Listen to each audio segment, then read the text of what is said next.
زي حضرتك. أنا أسمع ناس. احنا نكرم الثقافة انا اعلم ذلك. والإبداع. هما فرنساويين يقولوا لا كولتور سي سكي ريست لورسكون لا توت اوبليي. بس احنا عندنا في البيت كلهم بيتكلموا فرنساوي، بالطبع. فاعرف انهم بيشتموني على طول لان انا ما بعرفش فرنساوي. يا مرحبا.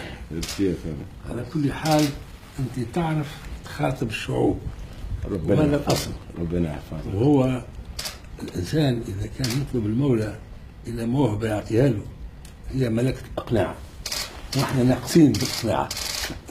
الله يبارك فيك. ربنا يحفظك. تفضل. يا من هذيك وش كسوة جديدة. هي بتزوين اللي كده. ميرسي يا فندم.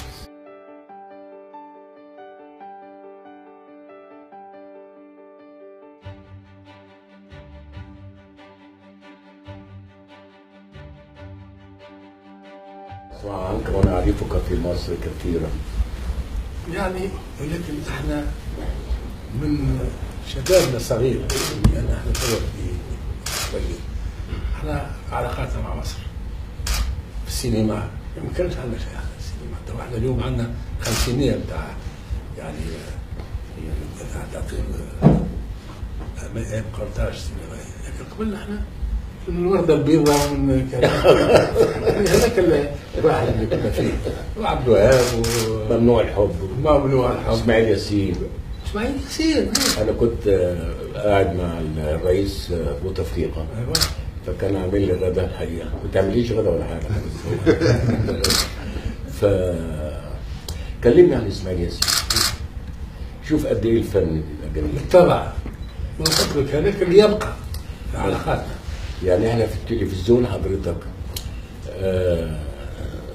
بتشوف الفن المصري، السينما المصرية من الثلاثينات والأربعينات، تحس ان الممثلين والفنانين ما زالوا موجودين. أنا شخصيا أعتقد أن الثقافة شيء أساسي. طبعا. وهذا الشيء اللي يبقى. هذا الشيء هو المهم سيادة الرئيس تعريف المثقف. المثقف مش معلومة فقط، المثقف هو الذي يؤثر في مجتمعه ويؤثر في بالطبع. الناس. بالطبع. يعني مثلا لو سألت فلاح بسيط عندنا بيزرع على الأرض عن طه حسين تلاقيه عارفه. بدأ تأثير هذا المثقف العظيم في البنية الأساسية بتاعت نفسية الشعب المصري. هو ولو شاهد ما شافش حاجة.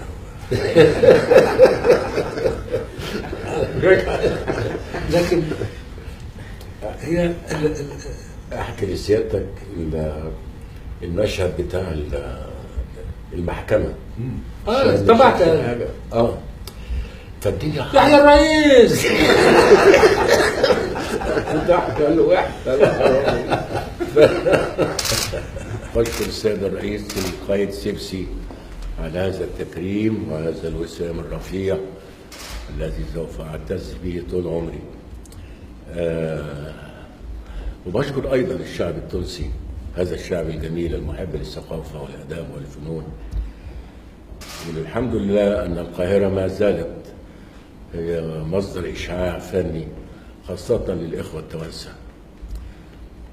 الشعب التونسي شعب محب للثقافة والفنون، وكذلك أرى السيد الرئيس. شكرا للسيد الرئيس وشكرا للشعب التونسي الكريم.